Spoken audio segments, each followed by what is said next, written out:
Why, hello there. Ladies and gentlemen, boys and girls, children of all ages, my name is Mr. Dictatorship, and welcome back to Hearts of Iron for the New Order as Mexico. Now, last video, we finished up the final days with Senor Madrazo. There was some issues going on, not gonna lie. But we'll get there when we get there. Right now, we are here to witness the inauguration. Carlos Alberto Madrazo Becerra was finally going to be inaugurated as the President of Mexico, a day he always dreamed of, a day where his work to reignite the revolution and fight for the people of Mexico could finally begin in earnest. The road to get here was hard, of course, but Carlos Madrazo was no stranger to working hard. The crowd of thousands and thousands of Mexicans eagerly anticipated to hear from their new president. Madrazo was not going to let them down. People of Mexico, I'm proud to tell you that the Mexican Revolution continues stronger than ever. Before we go on any longer, I must first thank my predecessor, President Lopez Mateos. He was not only a great man who fought for the common people of Mexico, but also a great president, but also a good man. I'll take it upon myself to not only continue his work, but to go even further. As long as I am your president, I can promise you this. I will not rest or slacken as long as I know that good, proud Mexicans are living in poverty. I will target the disease of poverty at all of its many sources, so that the good people of Mexico may live good lives. As Madrazo finished his speech, he could hardly hear his own thoughts over the raucous and exhilarating cheers of the crowd before him. It warmed his heart to know that the common folk of Mexico trusted him to fight for them and their lives. However, he also knew the work would be hard. After all, when Madrazo looked towards the pre-officials in the crowd, they were not excited at all, but rather they were quite worried. They were going to make his agenda difficult, but Madrazo did not let them worry him. When the time comes, they will clash, and the dice will fall where they may. But one thing is certain. Carlos Madrazo would never stop fighting. The revolution reignites. The cabinet will be changed. The imperfect dictatorship applies a new facade. And here we are, our new focus tree. Will it be the last one? Probably not.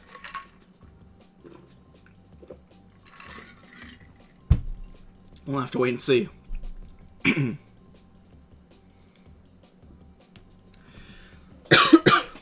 And let's go ahead and watch as the door opens. For years, every time a scandal afflicted Madrazo, his detractors and adversaries hoped that would be the one step too far he took, the one moment that perhaps, maybe, Carlos Madrazo's turbulent rise through politics would finally meet its end, as scorching and explosive as his tenure in the Pre. Yet, as the man himself steps into the National Palace, his people clamor for changes, for reform, for an improvement on their lot, it seems El Ciclón del Sureste and his like-minded cabinet have proved his detractors wrong once again. But the flame of revolution that Madrazo incorporates has never been colder. Apathy dominates the country. The double-edged knife that is power that has never been closer to his chest. Will this be his magnum opus, or his death knell? Well, we'll have to wait and find out. But by the way, as I was looking, I was constantly wondering what the fuck's going on with American business and spear business influence. This is where it pops up.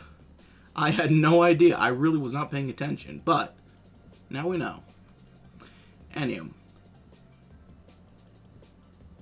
ladies and gentlemen, boys and girls, let me introduce you to Carlos Alberto Madrazo. His Excellency, the voice of the revolution. From a distance, Carlos Madrazo is the perfect leader of the Pre, and thus the leader of Mexico. Anyone can appreciate a man who challenges childhood poverty with such hard work and determination, and such a long history of activism within the party, would give him the respect of its members. His oratory skills have caught the attention of the nation ever since secondary school, and have enraptured the youth and workers. Madrazo has already leveraged these advantages to become governor of his home state of Tabasco, where his roadways, schools, hospitals, and improvements to the dairy and cacao industries have transformed the land. Most importantly, his vision of a Mexico no longer tied to the slave drivers of a spear or the neo-imperialists of Yofen has aligned with that of former President Lopez Mateos, With the continuation of Mateos' economic policies and his broad electoral support, Madrazo was the obvious pick to become the next leader of Mexico and to reinvigorate the PRI.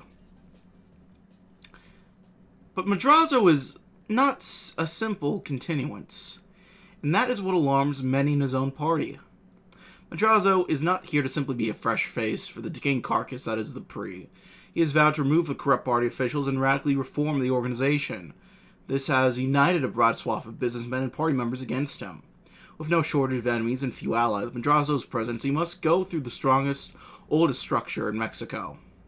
However, that structure must now withstand the so-called cyclone from the southeast that has come to Mexico City. Let's go ahead and check out our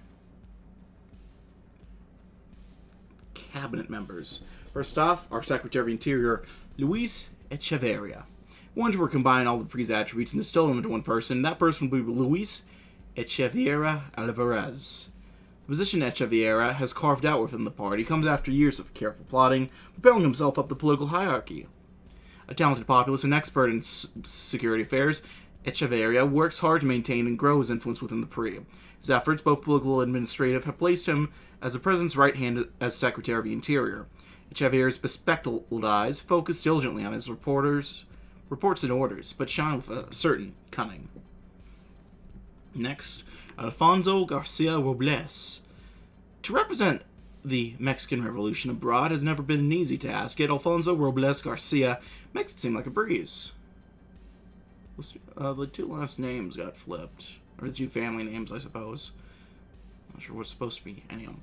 The famous diplomat philanthropist has a long history of skillful and precise foreign policy. Amidst great powers, he will secure steadfast sovereignty while keeping firm ties.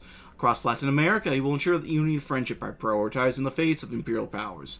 Ideologically, he believes in the spread of a revolution abroad and the crushing of fascism. His contribution to the matricismo cannot be understated. He's the Secretary of External Relations. Next up, Javier Barros Sierra. As Secretary of Public Works, Javier Barros Sierra has made significant progress in strengthening social welfare and the general well-being of all Mexicans. The skilled engineer was originally employed by President Lopez Mateos and was able to prove his competence and contribution to the revolution through his infrastructure projects and social programs. Ideologically, he's an ardent reformist and a believer in human rights, individual liberties, and public welfare. In the Madrazo cabinet, he's responsible for the administration and funding of ambitious public works. Well, there we go. And next up, Lozano Cardenas del Rio, the Secretary of National Defense.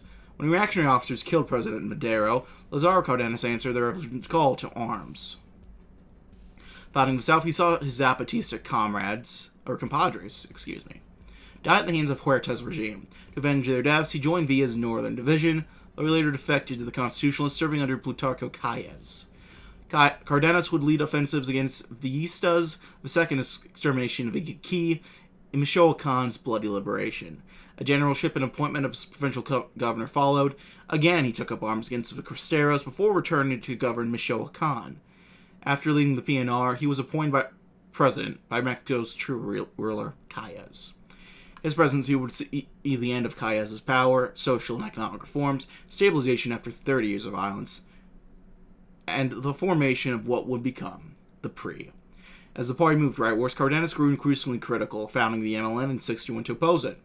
Now charged with national defense, his relationship with the PRI is strained, but his revolutionary value is unquestioned. That military professionalism is fantastic. I was got to say, we get a 0.08 poverty reduction as well, which is absolutely huge.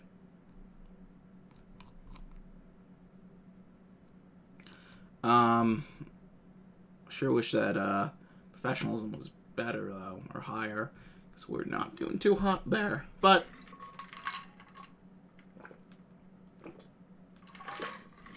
what are you going to do? At 3 in the afternoon, His Excellency President Carlos Alberto Madrazo swore the presidential oath before a crowd of thousands and assumed the presidential satchel. Following the inauguration, he delivered an electrifying speech promising a revitalization of the revolution and a return to greatness. As he concluded, the president announced that his full cabinet will soon be officialized. The new president is expected to staff his administration with reform-minded ministers and pursue an ambitious program of change. With his inspiring message, balanced enthusiasm, and the support of the Institutional Revolutionary Party, the Mexican public expects great things from President Madrazo's sexennial. A true man of the people.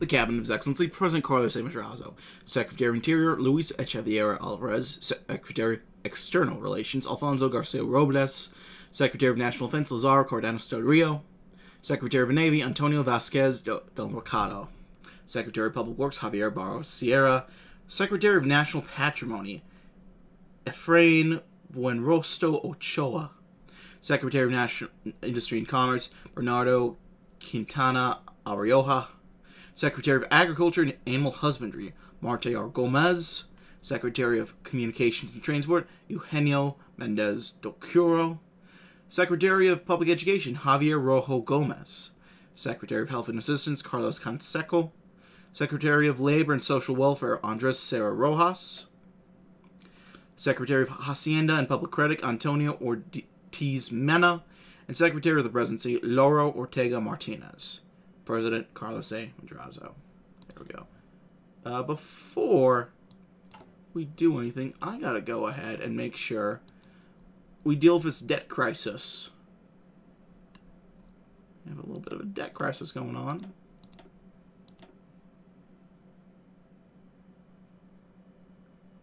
Now we gotta cut something.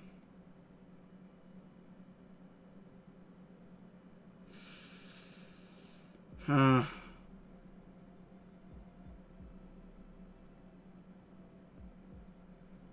have to cut infrastructure spending. And that gets us in the green.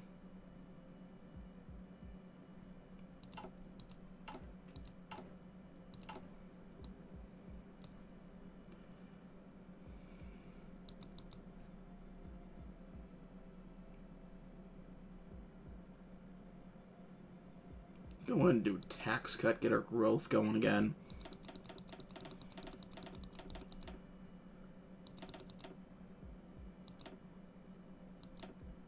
Do some military austerity too, perhaps.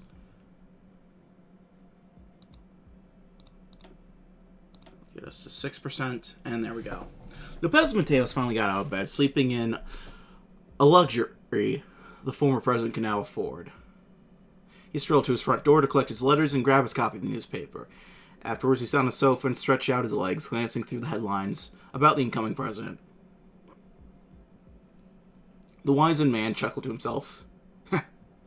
Finally, it's not me at the center of attention anymore. Good luck, Carlos Alberto Madrazo. You'll need it. A moment of doubt came into Mateos' mind about his choice of successor. He pondered if a new president would carry on the progress his administration has made. Mateos put down the newspaper beside him, the thought dismissed as quickly as it had arrived. Why am I worrying? I'm sure it'll all work out in the end. Regardless, it's not a headache I'll have to deal with anymore. I have more important things to worry about, he said to reassure himself. Mateos felt at ease, with a heavy burden on his shoulders finally being lifted these past few days. No longer president, his home quieted down. He could take his own pace at life. He had hoped this meant fewer migraines. Content with his time in office, now focused his energy on his work on the Olympic Committee, ensuring that it all went without a hitch. Done with his morning routine, he got dressed and prepared for what the day had in store for him, writing the pages of his final chapter.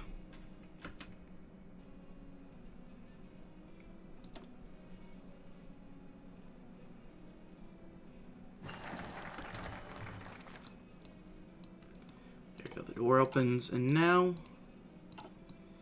we're reforming the revolution. Jesus Reyes Heroles, now president of CEN, approached the podium, well prepared to address a fraction of the full party he had been entrusted with. Good evening.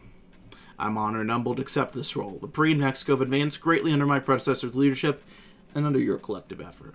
Reyes Heroles paused to let a wave of applause somewhere between a hearty and polite pass. I now wish to share with you how we plan to direct that effort over the coming years. Our party has done a superb job of organizing and rallying the populace to address the great issues of the day. But often we are so intent on sharing our view of revolution that we do not stop to hear its beat pounding on the peasant's breast. We don't ask the woman selling elote her needs, or learn the 20 petty huertas that dominate her life. We do not aim to understand the voices of the students who will carry our nation into the next millennium. In the silence across a muffled cough, a squeaking chair, and several whispers, Reyes Arola's smile continued. So together, you and I will build a party that listens, one that is more familiar with the people it represents, one that is more accountable to them as well. To open ourselves to the wisdom of the people will be the next great step on the Pre's road. He thanked his audience and received a fulsome, short round of applause. Then the chatter began as each official asked your neighbor, just how far is Reyes going to go? Well, wouldn't you like to know? Well, we have doctors in our streets now. One of the greatest troubles left with our lap from the previous government is, without a doubt, the growing bonfire that is a doctor's strike. It was once a few hundred middle-class residents unaffiliated with the pre-institutions has grown to nationwide protests against the squalid conditions and low pay across the entire medical field. Likely, they hope, this will show our true colors.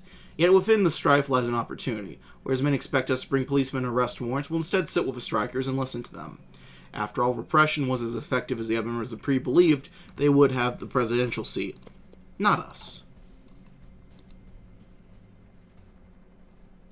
Okay, what do we need to get it down to?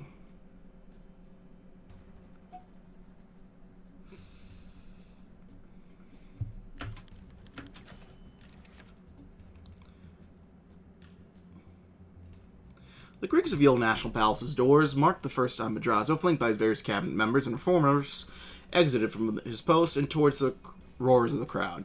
The Zocalo was so densely packed, it felt as if a million souls were waiting for him, yelling at his grand appearance. So onto the raised platform Madrazo set his foot upon, the microphone waiting just in front of him.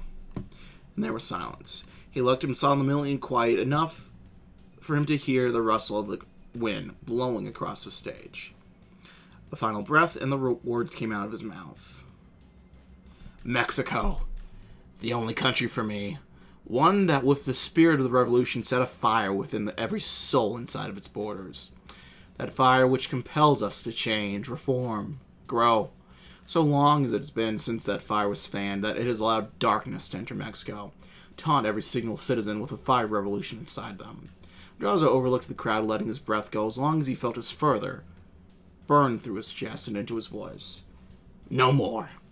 In this vision that I have, one which this darkness has been vanquished in the same fashion as we declared our independence, it is of a Mexico that shines across the world.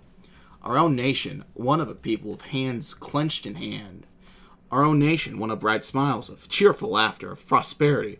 Our own nation made this way by the path of reform, with several changes in planning for our public works, and for the farmers neglected for so long. Another breath, his heart beating with the ever-rising tempo of the atmosphere, perfect for the swamp he was wading into. In this vision, it is one of a government that serves its people to the fullest and best extent that it can, and then some. As one whereas the people scream out, the government will be there to take notes and follow their will, being the true meaning of serving you, the people. Madrazo looked up onto the silent crowd, mimicking them, and took a step back. No speaker could screech as loud as a crowd a second after. Lopez Mateos strolled into the president's office. Madrazo sat at his desk, poring over reports with his speckled eyes and a pen. He looked up and poked his glasses. Licenciado Lopez Mateos, you came. Please take a seat. Madrazo filed away the document he was reading while Lopez Mateos got himself comfortable. The president idly played with his cufflinks. I sent you here today because I know that the upcoming Olympic Games are very near and dear to your heart. I imagine you wish to be involved.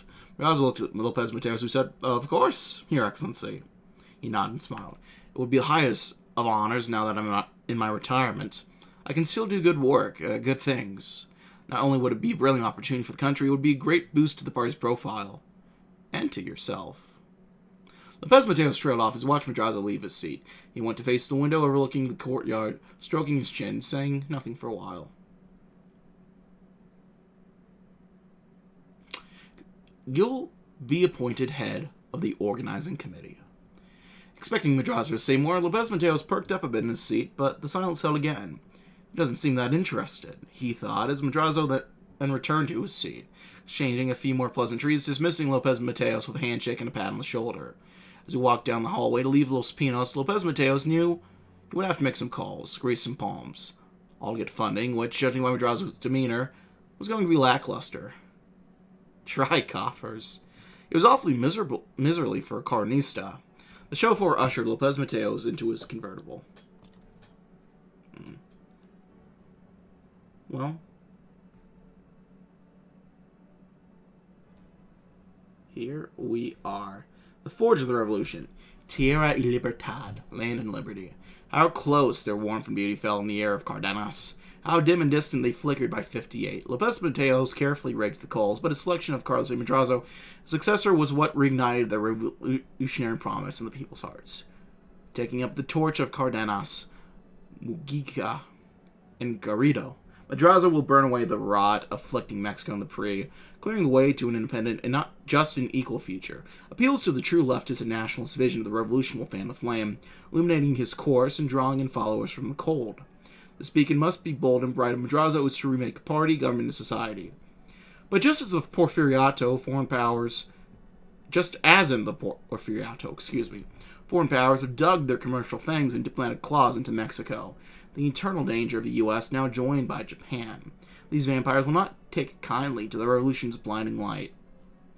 In giving their perfect strength, we must manage the risk of a disastrous confrontation. A confrontation that would become inevitable should the flames run wild. Oh boy. It's going to be interesting. We have a project available, but I do want to see if we can... Well, that's over the debt limit. Expecting a debt crisis pop up anyway, anytime soon. I'm looking for the CD, the Metro, to start.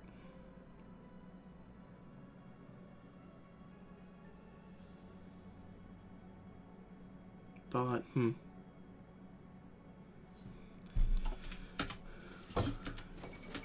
Martial law in Indonesia. Okay.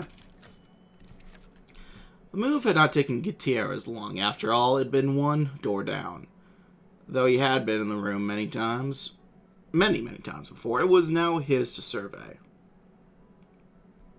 The director's chair had a sturdy bulk, as comfortable as it was intimidating. He remembered the latter feeling even from his time as a young agent, one of the first in the DFS. The tinted window was a nice touch, to see but not be seen, doubtlessly bulletproof as well. The desk was a true inheritance, solid mahogany, sufficient breadth to gather, organize, and efficiently dispatch incoming and outgoing reports, a drawer for his handgun. The treasure, though, rested discreetly in a corner. The keys to the DFF's fearsome reputation lay within a set of great filing cabinets.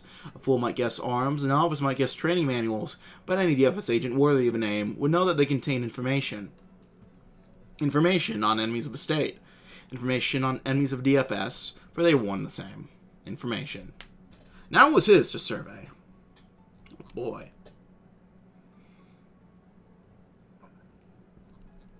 I guess I could do...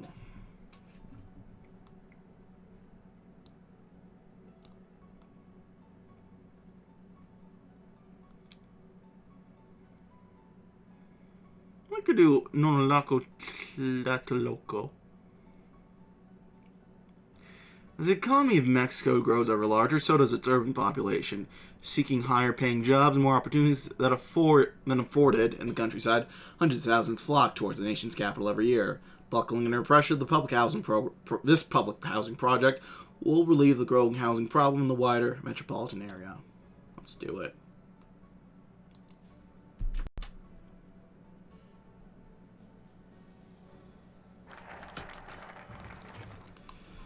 The placebo effect. Lupita passed under one room of the Amory's banners that adorned the hotel conference room. Excitement acred through the air. All around her were laughs and smiles. Lupita could almost forget that she had come to the Federal District to represent her chapter of the Amory. Almost. Returning to her table, she got the tail end of conversation. "We couldn't ask for a better shot!" Handsome young intern declared with a bright smile. "Madrazo will make us millionaires by the end of the week." A chorus of cheers went up around the table and rippled through the room. "CTM still see us as a threat," Lupita interjected after taking a seat. She wished she could share in their optimism. "Velasquez won't back down from this without a fight. I think Madrazo's with us, but that doesn't mean the party is due." "Christ, Lupita, don't be just a cynic." The RI replied with a playful jab. "I'm just saying we still have to fight for this. If I thought we still had a chance, I'd be back in Saltillo doing my 4th shift of the day." "It's just too early to say we've won." The representative brushed off her push for caution. Alright, so.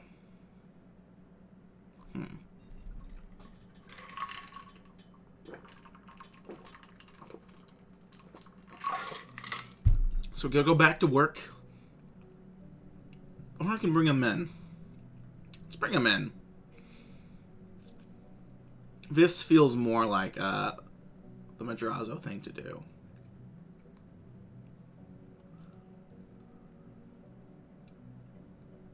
Let's do it. Bring him in. As we provide short-term concessions to the doctors, many within our ranks ponder establishing long-term concessions and deals within the imp and associations to bring them into the fold of the pre, so to speak.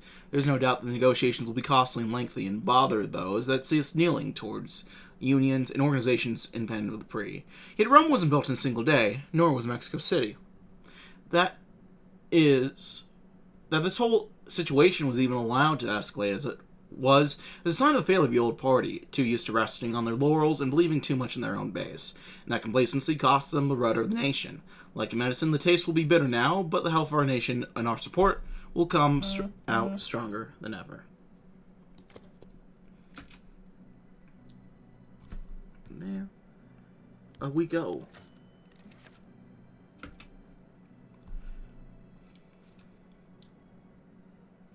Lupita's short break was almost over when the hospital manager snuck in from the busy hallway. The interns in the break room bristled. Management never showed up unannounced with good news. The balding manager pulled out of the room and joined their interns at the table in the center room.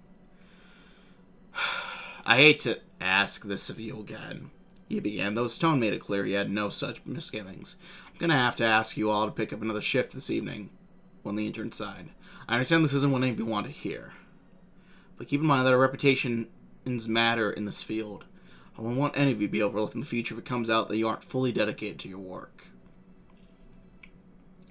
Lupita clenched her jaw and nodded. None of the other interns spoke up, not until the manager left the room. Then came the whirlwind of swearing and threats of violence.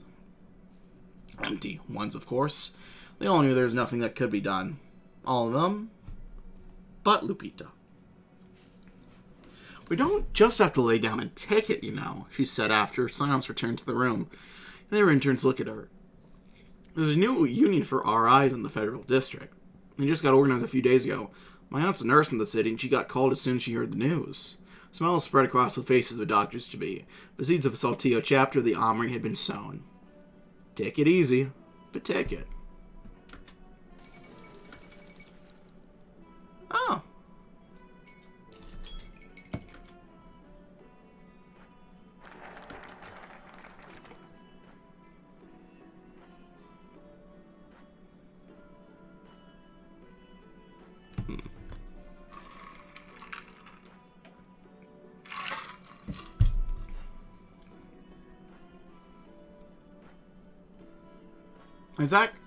Isaac Cespedes telephoned in the afternoon, introducing himself to Lupita as a professor at the University of Coahuila.